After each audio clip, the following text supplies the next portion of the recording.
વિશ્વ હિન્દુ પરિષદ અને બજરંગ દળ દ્વારા જમ્મુ કાશ્મીરમાં બનેલી ઘટનાને લઈને વિરોધ નોંધાવ્યો। મહીસાગર જિલ્લાના મુખ્ય મથક લુણાવાડા ખાતે વર્ધરી ચોકડી પાસે આતંકવાદીના પૂતળા દહન કરી વિરોધ નોંધાવ્યો।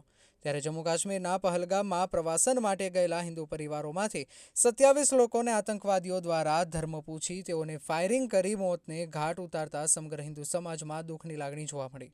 પાકિસ્તાન મુર્દાબાદના નારા પણ લગાવવામાં આવ્યા। 27 મૃતકોને પણ વિશ્વ હિન્દુ પરિષદ તથા બજરંગ દળ દ્વારા શ્રદ્ધાંજલિ આપવામાં આવી। રિપોર્ટર વિજય જોશી, લુણાવાડા। गत रोज जम्मू काश्मीर में पहलगामनी अंदर आतंकवादी हुमलो करवामां आव्यो, जेमां 27 लोकोना मृत्यु थया।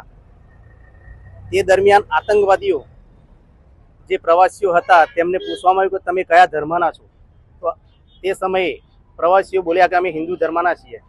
ते समये अंधाधुंध फायरिंग करवामां आव्युं अने 27 लोकोने त्यां मृत्यु पाम्या। तो आज रोज अमे महीसागर जिल्ला अंदर वरहरी चौकड़ी में आतंकवादी पुत्र दहन करवामां आव्युं, जेमां अमे सरकार ने कहेवा मांगीए छीए के आवा आतंकवादीओ ने कड़क में कड़क शिक्षा थाय तेवी अमे आशा राखीए छीए अने आ मृत्यु पामेल 27 लोकोने श्रद्धांजलि अर्पण करीए छीए। जय हिंद, भारत माता की जय। योगी मेहरा, पंचमहाल विभाग सहसंयोजक।